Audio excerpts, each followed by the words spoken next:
Hello student, I am Ankita Sahu, your teacher. तो आपका जीहो चल रहा था, जीहो आर्टिस्ट। तो जीहो ने जो 6 सिद्धांत दिए हैं, जिनकी चाइनीज़ जो कला है वो इसी के इन 6 सिद्धांतों के इर्द गिर्द ही घूमती है।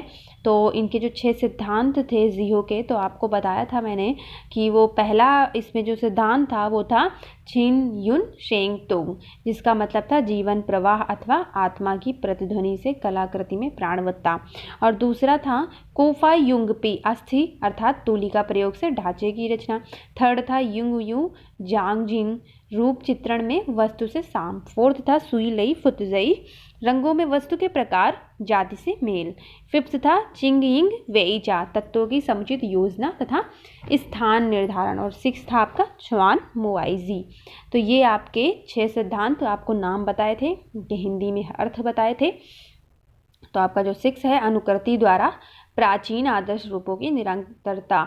तो आपका 4th तक मैंने लास्ट वीडियो में पढ़ा दिया था। अब आपका 5th इस वीडियो में स्टार्ट करूंगी। तो पहले आपको थोड़ा सा जो लास्ट वीडियो भेजी थी तो उसमें समझाती हूँ कि इनके 6 सिद्धांत क्या थे। तो पहला था छी। तो छी का अर्थ होता है विश्व आत्मा, जो सबका प्राण होता है। तो पहला सिद्धांत इनका था जो छी युन सेंग तुंग। तो जो इसमें छी वर्ड यूज़ किया है इन्होंने, तो इसका अर्थ होता है विश्वात्मा। तो ये जो है विश्वात्मा जो है वो सबका प्राण होता है। और जीवन में बताया इन्होंने जैसे कि वृक्षों में विकास होता है और जल में प्रवाह होता है, मनुष्यों में बल होता है। तो इसी चीज़ों को अनुभूति करके चित्रांकन करना चाहिए एक चित्रकार को, उसके गुणों को देखते हुए ही चित्रांकन करना चाहिए। तो ये पहला इनका था। और दूसरा जो सिद्धांत था तूलिका संचालन पर आधारित था। तो जब तूलिका का संचालन या निर्धारण करता है तो वो हमारे ऊपर ही निर्भर करता है। और जब कलाकार का जब विश्वात्मा का अनुभव अपने हाथों की उंगलियों द्वारा करता है तो वही प्रभाव उसकी तूलिका पर पड़ता है और वो चित्रण करता है। तो एक और यह प्रभाव चित्रकला में देखा जा सकता है, तो दूसरी ओर चीनी सुलिपि में भी देखा जा सकता है। आप लोग को पता ही है कि इनकी सुलिपियाँ जो हैं वो भी चित्रलिपियों के समान हैं। तो तीसरा सिद्धांत था रूप साम्य से संबंधित था, जो कि केवल बाहरी अनुकृति ना करके वस्तु के आंतरिक स्वभाव को भी पहचान के चित्रों को बनाना। ये आपको मैंने एग्जाम्पल के साथ जूम मीटिंग पे भी समझाया हुआ है।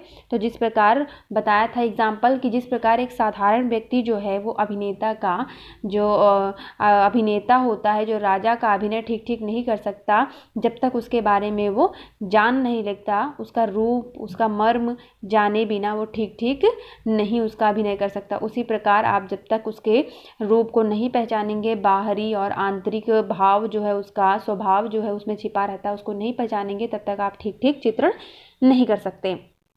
तो ये आपका तीसरा सिद्धांत था। अब आपका चौथा सिद्धांत था वस्तु के प्रकार के अनुसार रंग का निर्धारण। तो रंगों का निर्धारण किस प्रकार किया जाना चाहिए, इसमें ये बताया हुआ था कि रंगों को किस प्रकार महत्व देना चाहिए, प्रतीकात्मक रूप में किस प्रकार देना चाहिए। और ये सिद्धांत सिर्फ रंगीन वस्तुओं पर ही या रंगीन चित्रों पर ही लागू होता है, क्योंकि काली स्याही से बनाए गए दृश्य चित्रों में इसका विचार नहीं किया जा सकता इस सिद्धांत का। तो चौथा सिद्धांत रंग निर्धारण का था। तो आपका चौथा पढ़ा दिया था। अब हम 5वां देखेंगे इस वीडियो में कि उन्होंने 5वें सिद्धांत में क्या कहा हुआ है। तो 5वां सिद्धांत समुचित संयोजन से संबंधित है।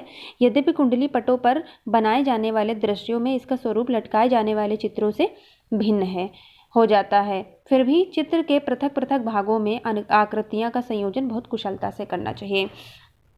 तो इन्होंने जो 5वां सिद्धांत इन्होंने बताया है वो पूरे जो आपका समुचित एरिया है जो आप संयोजित करते हो, चित्रकारी करते हो, उससे संबंधित है।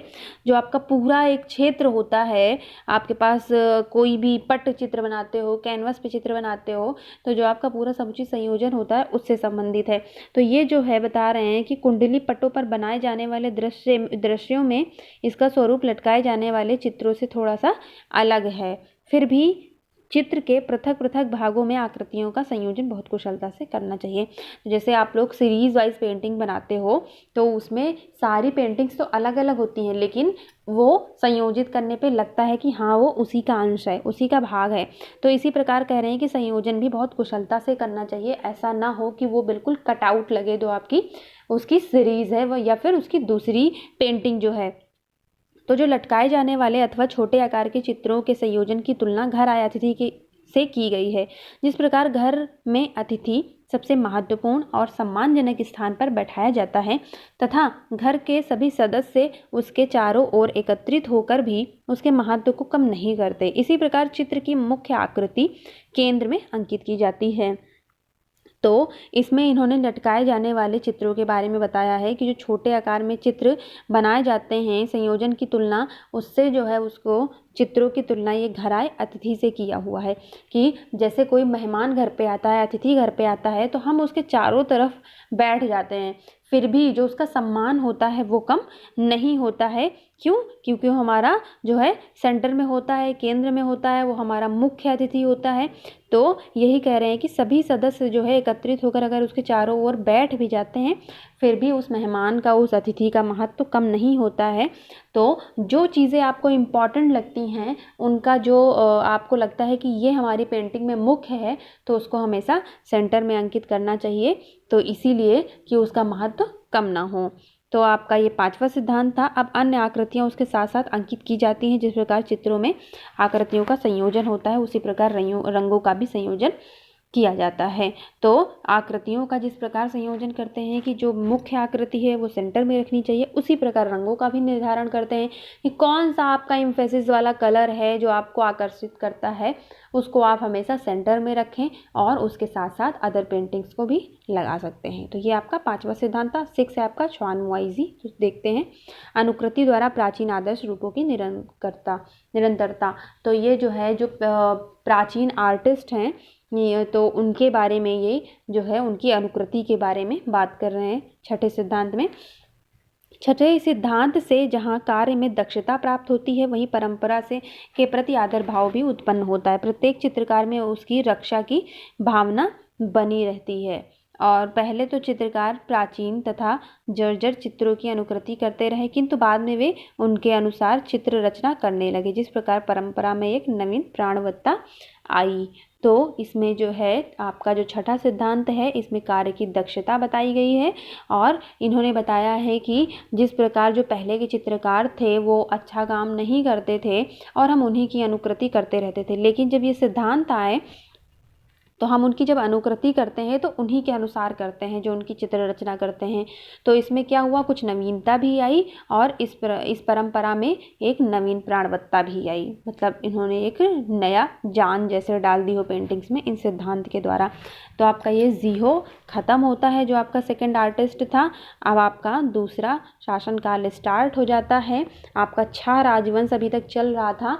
छा राजवंश के अंतर्गत आपने बहुत सारी चीज़ें पढ़ ली हैं, गुफाएं भी पढ़ ली हैं, कलाकार भी पढ़ लिए हैं, चित्रकार भी पढ़ लिए हैं और उसके अंतर्गत जो उसका शासनकाल था वो भी पढ़ लिया है। अब हम दूसरा शासनकाल देखते हैं, सुई शासनकाल, जो आपका 581 से 618 ईस्वी तक चला था।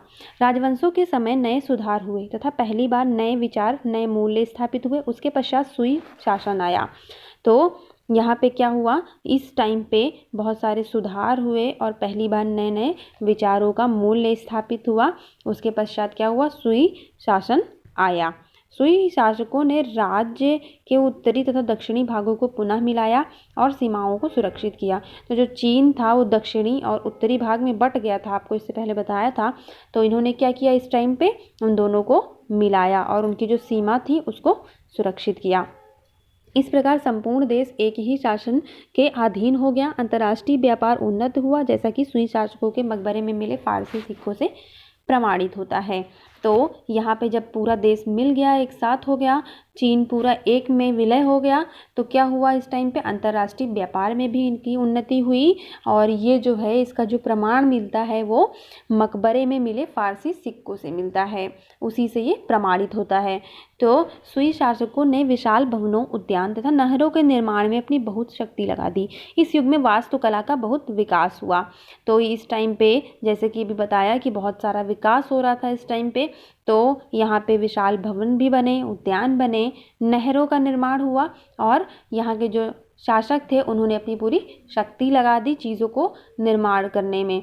और इस युग को जो है वास्तुकला का बहुत विकास हुआ इस युग में, तो पिछले युग में जो बौद्ध गुफाएं बननी आरंभ हुई थी उनमें भी इस युग में कार्य चलता रहा। तो आपका जो तुंग हुआंग लेक में गुफा थी वो सारी इस टाइम पे भी चलती रही। आपको 3 गुफाएं बताई थी, तुंग हुआन की गुफाएं और आपकी दूसरी थी लुंगमेन की गुफाएं और आपकी तीसरी गुफा थी लोयांग की गुफा। तो ये 3 गुफाओं के बारे में बताया था। तो उस टाइम की जो चीज़ें थी वो इस टाइम पे भी बौद्ध गुफाओं के जो चित्र थे इस टाइम पे भी निरंतर चलते रहते थे। तो इसमें विशेष रूप से तुंग हुआन लुंगमेंग गुफाओं में निर्माण कार्य के साथ साथ दीवारों तथा छतों को चित्रों से अलंकृत किया गया। तो यहाँ पे तुंग हुआन गुफाओं में भी चित्रण हुआ, लुंगमेंग में भी गुफाओं में भी हुआ और उसकी दीवारों और छतों पर भी अलंकरण हुआ इस टाइम पे सुई शासन काल में। किंतु प्रतीत होता है कि श्रेष्ठ चित्रकार भित्ति चित्रण में अधिक रुचि नहीं लेते थे, अतः उनके शिष्यों ने ही यह कार्य किया हुआ था। तो इस टाइम पे जो है क्या हुआ, जो श्रेष्ठ चित्रकार थे, उच्च कोटि के चित्रकार थे, वो इन वाली गुफाओं वाली चित्रों में अधिक इंटरेस्ट नहीं दिखाते थे, रुचि नहीं लेते थे उसमें। और उनके अलावा जो उनके शिष्य थे वो ये सारे कार्य गुफाओं वाले जो कार्य हैं वो करते रहते थे। तो चीन में महायान बौद्ध धर्म ही लोकप्रिय हुआ। तो आपका जो बौद्ध धर्म है वो महायान और हीनयान 2 भागों में बांटा गया था। तो वो आपको मैं जूम मीटिंग पे बताऊंगी। और अभी आपका सुई शासन काल जो है अधूरा रह गया है, वो हम नेक्स्ट वीडियो में कवर करेंगे। और इस वीडियो से रिलेटेड अगर आपको कोई भी प्रॉब्लम हो तो मुझसे मैसेज करके पूछ सकते हैं या फिर जूम मीटिंग पे मेरे साथ डिस्कस करें। Thank you.